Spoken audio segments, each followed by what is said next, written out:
Bienvenue sur Sensation, deuxième partie de notre entretien avec le photographe Fred Goudon. Bonjour. Bonjour.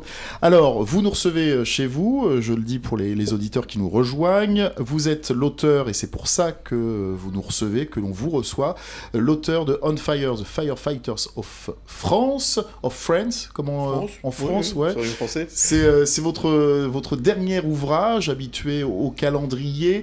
Là, c'est un recueil de photos, des photos de pompiers. On en a parlé hier et vous pouvez retrouver la première partie de cette émission sur notre site et notre application. Hier, vous nous parliez également de votre séjour à Los Angeles dans les années 80 et de votre rencontre avec votre premier modèle. On rappellera que vous êtes un spécialiste de la photo nue artistique. Et racontez-nous un petit peu cette rencontre avec votre premier modèle qui va avoir déterminé ensuite le reste de votre carrière peut-être. Ah, mais c'est sûr, oui, oui. Après, je vais essayer de la faire assez rapidement, mais... On a le temps, on a le temps. Ah, c'est gentil. Donc, je suis parti aux États-Unis à l'âge de 19 ans. J'étais déjà allé plusieurs fois seul et accompagné de ma famille, mais là, c'était une expérience où je devais rester tout un été à San Clemente, une petite ville dans le sud de Los Angeles, avec un échange, une sorte de partenariat avec le Rotary Club et un membre de ma famille. Et donc, j'ai été invité à rester dans cette famille, qui m'a très bien accueilli, etc. Et donc, cette famille m'a proposé voilà, de partager ma chambre avec une autre personne qui était un de leurs neveux. Et donc, je me suis trouvé avec ce roommate absolument magnifique, vraiment très très beau, grand, blond, voilà, il sentait bon le sable chaud, honnêtement. Comme la chanson Comme de la chanson, Serge Gainsbourg pour réellement, parce que du coup, il était garde-côte, enfin lifeguard, donc forcément il travaillait sur les plages tous les jours. Et puis voilà, pour ne rien vous cacher, ce cher David a été avant tout mon premier amour, et il est devenu mon premier modèle. Et comme il était très beau, j'avais pas vraiment de mérite au niveau des photos, juste que je savais à peu près faire des images. Lui s'est servi des photos qu'on avait fait ensemble pour aller se présenter à une agence qui s'appelait 123 ou 213, voilà exactement, qui était une très bonne agence de Los Angeles à l'époque. Il est tout de suite rentré dans le booking, il a commencé à travailler, etc. Et cette agence m'a proposé de faire des photos des modèles qui étaient chez eux. Voilà. C'est comme ça que ça a commencé. D'accord, donc rencontre déterminante sur plein de points. Oui, clairement. Quels sont les critères qu'il faut remplir pour être l'un de vos modèles? Grand, blond et musclé, être musclé, souriant, boudeur, être un peu exhibitionniste, être fier de son corps, c'est quoi les critères? C'est un peu tout ça, voilà, vous allez tout dire. Non, sérieusement, c'est avoir l'envie déjà, parce que c'est vrai que bon, j'ai la chance aujourd'hui avec les réseaux sociaux d'être, même si je l'étais quand même pas mal avant, mais là c'est énorme les sollicitations, les sollicitations que j'ai, ouais. voilà, pour faire des photos de nouveaux modèles qui viennent sur le marché, bien sûr d'influenceurs, d'instagrammeurs, etc., et qui ont besoin de contenu, donc ça fait des belles rencontres. Et puis et ça nous permet justement d'avancer, d'avoir des échanges artistiques principalement, de créer des choses un peu particulières. Finalement, en tant qu'artiste, on est épanoui quand on crée. Donc c'est ce que j'essaye de faire le plus souvent possible avec ces modèles, même s'il y a quelque chose d'un peu répétitif par moment. Parce que, voilà, pour mettre quelqu'un à l'aise, il faut commencer par faire des portraits, il faut commencer... Donc un portrait, voilà, j'ai pas inventé l'eau chaude non plus, hein, c'est un portrait. Voilà, mais voilà, j'essaie d'y apporter quelque chose d'intense, peut-être dans l'expression, dans ce que ce modèle va donner à l'image, et puis après on avance sur quelque chose de plus audacieux peut-être et d'artistique. Alors justement, pour poser pour ce genre de photos, il ne faut pas avoir de complexe. Alors oui ou non, on peut jouer d'un complexe. Hier j'ai photographié un très beau modèle qui est pudique. Voilà, et on a fait des photos magnifiques, et je lui ai dit tu vas peut-être être habillé mais tu vas être méga sexy. Parce que c'est ce qui compte le plus finalement à l'image, c'est d'exprimer quelque chose. Effectivement, il s'est pas dénudé du tout, et c'était très bien comme ça. De toute manière, c'est pas une condition d'être nu pour travailler avec moi. La condition, c'est d'avoir envie. Et à partir de là, on peut créer quelque chose de bien. Mais une envie réciproque, hein, évidemment. L'envie de travailler ensemble. Comment on fait? Vous parliez des sollicitations, les gens qui vous contactent désormais pour poser. Comment on fait le tri en se disant j'ai envie de travailler avec lui, pas avec lui, lui je le sens pas, vous les rencontrez, vous discutez un peu avec, parce que voilà, on est chez vous, il y a les projecteurs, les strass, les paillettes, ça fait toujours rêver, mais tout le monde n'est pas fait pour être modèle, et puis il n'y a pas que des gens qui valent le coup qu'on s'occupe d'eux. Alors oui, c'est ça, c'est la rencontre avant tout, parce qu'il y a la beauté, mais il y a l'humain, et l'humain est essentiel dans une collaboration, et c'est vrai que tu te retrouves avec quelqu'un qui est un petit peu arrogant, qui est un petit peu... voilà, c'est pas agréable. Donc ça sert pas à grand chose, mais de la même manière, pour rejoindre un petit peu ce dont on discutait tout à l'heure par rapport aux pompiers, les pompiers c'est le même principe, justement, c'est d'arriver à ce qu'ils aient l'esprit du calendrier, l'esprit de la cohésion, l'esprit de faire quelque chose de bien ensemble, de travailler sur une image avec des photos de groupe ou des photos de duo, en tout cas quelque chose on est là pour travailler une image. Et si un pompier que je vais rencontrer pour le calendrier n'a pas le mental pour ça, il va pas faire partie du projet, même s'il est très beau, peu importe. L'essentiel, c'est d'avoir justement le bon esprit. Et la beauté est naturelle, parce que forcément, par définition, ceux qui viennent pour faire le calendrier sont beaux. Voilà. Alors, justement, on va essayer de comprendre un peu comment vous travaillez. Il y a des photos avec plus ou moins de tissus, individuels ou en groupe. De quelle manière on appréhende ces séances photos avec ces modèles ?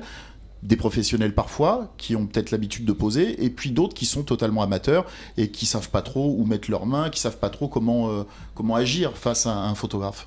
Alors le paradoxe, c'est que justement, je préfère finalement travailler avec des débutants, parce que je leur propose ma manière de travailler, et donc ils s'adaptent plutôt facilement, alors qu'un professionnel, un mannequin qui a peut-être, comme certains, l'expérience de faire beaucoup de photos pour des catalogues ou de l'e-commerce, etc., vont avoir des mécanismes de pose qui vont complètement à l'encontre, enfin à l'inverse de ce que je veux avoir, justement. Moi, je veux diriger un modèle, je veux l'amener à quelque chose, c'est un travail en évolution. D'une pose qui est complètement anodine, on va arriver à une pose qui est belle, finalisée, bien éclairée, bien photographiée. Et c'est vrai qu'un débutant va plus avoir cette aptitude à me laisser le diriger qu'un professionnel qui va peut-être vouloir m'apporter des choses. Donc c'est l'inverse finalement de ce qu'on pourrait penser à la base. Modèle expérimenté, pas forcément, plus une petite préférence parfois pour les modèles amateurs.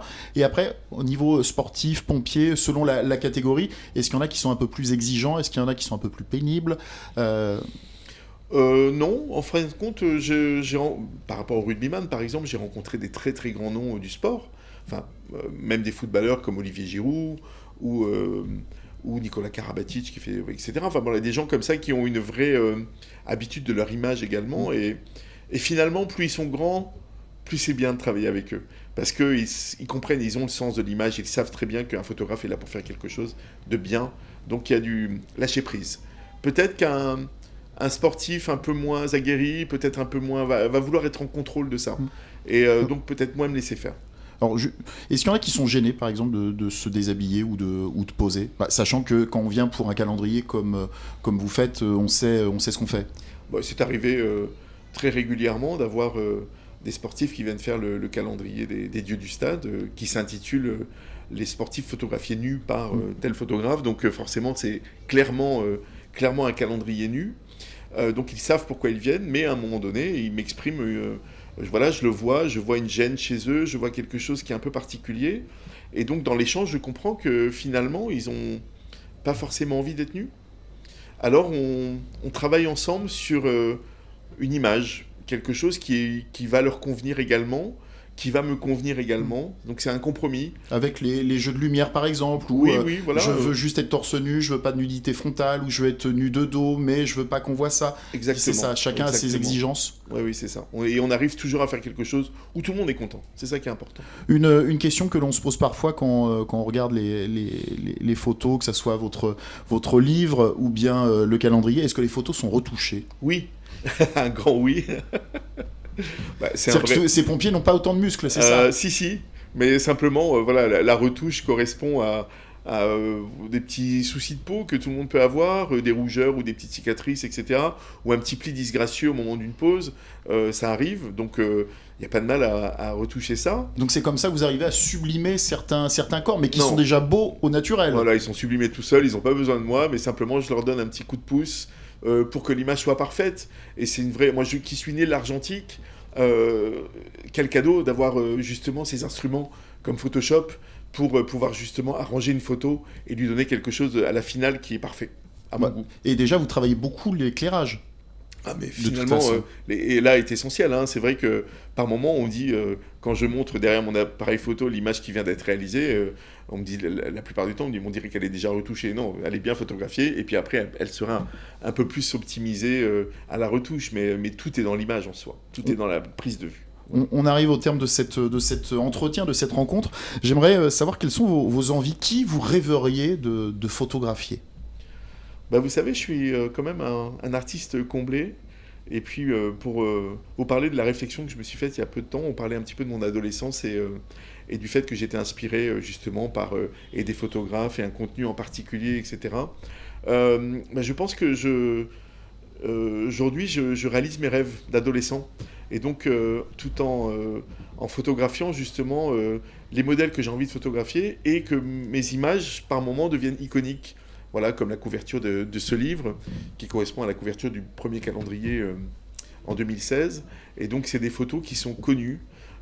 C'est une image qui, je ne peux pas dire qu'elle est dans l'inconscient collectif, mais que beaucoup de gens connaissent, et ça me plaît énormément. Donc, alors oui, les nouveaux modèles, on s'en lasse pas. Les nouvelles têtes, on s'en lasse pas. C'est quelque chose d'important pour moi, de faire des nouvelles rencontres, de faire des nouvelles images, de développer la beauté de quelqu'un. Et pareil, je peux prendre un nouveau modèle et puis l'amener à avoir une sorte de signature physique, quelque chose qui devient un petit peu singulier, qui va lui permettre de rentrer dans une agence de mannequin, par exemple, etc. Et donc, ça devient très intéressant. Mais voilà, la prochaine photo est toujours la meilleure et la plus intéressante à produire.